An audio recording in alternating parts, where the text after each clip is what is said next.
Hello YouTube family, नमस्ते, प्रणाम। मैं कामनी शुक्ला स्वागत करती हूँ आप सभी का अपने यूट्यूब चैनल पर। तो आज हम बहुत ही सुपरहिट धमाकेदार इस समय गैस जो है ट्रेंडिंग में चलत है, तो गैस पर आधारित पति पत्नी का नोक झोंक गीत लेकर उपस्थित हैं। आप लोगों को कैसा लगे कमेंट में ज़रूर बताना। और इस समय आप लोगों के समझ एक हमारा हाइप का बटन आता है, तो प्लीज़ आप लोग उसको भी टच कीजिए।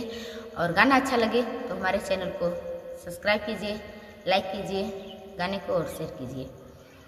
तो घर में जो है तो गैस खत्म हो गया है भैया, तो पत्नी अपने पति से का कहा थी इस गीत के माध्यम से आप लोग सुनो, वही में अर्थ और मतलब निकालो। सैया खनवा तबई बनाई बजबलई बघरवा गया सवाना। सैया खनवा तबई बनाई बजबलई बघरवा गया सवाना।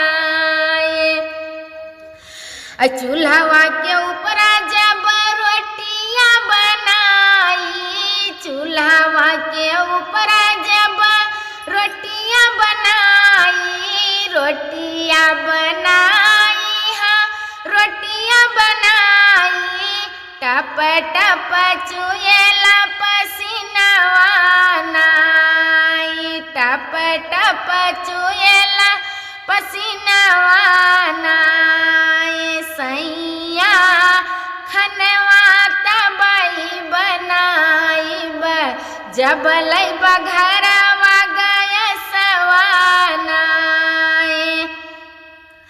गरमी के दिनवा बहुत दर्द दियला, गरमी के दिनवा बहुत दर्द दियला, बहुत दर्द दियला, बहुत दर्द दियला।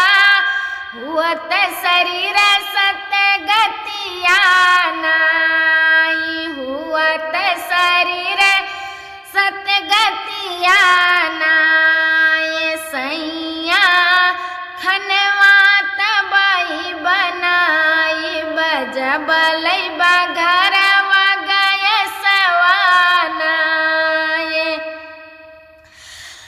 दूनवा जुनिया चाही चार्यू रे भोजनवा, दूनवा जुनिया चाही चार्यू रे भोजनवा, चार्यू रे भोजनवा, चार्यू रे भोजनवा। रोई रोई बनाई हम भोजनवा नाई, रोई रोई बनाई हम भोजनवा नाई। सैया खनवा तबई बनाई जबलई बघरवा गया सवाना। गरमी से दिन राती निकलेला दनवा, गरमी से दिन राती निकलेला दनवा, निकलेला दनवा, निकलेला दनवा। समझो हमरो मजबूरिया नाई, समझो हमरो मजबूरिया नाई। सैया खनवा तबई बनाई जबलई बघरवा गया सवाना।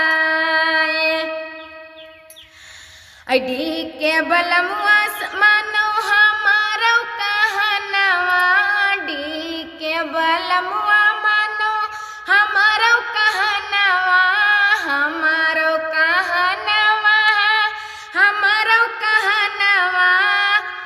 लैया वो होटल से भोजनवा नाई, लैया वो होटल से भोजनवा नाई। सैया खनवा तबई बनाई जबलई बघरवा गया सवाना।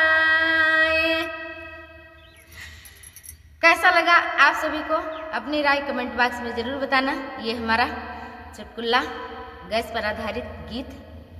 मिलते हैं अगले गाने के साथ, तब तक के लिए धन्यवाद सभी को। जय श्री राम।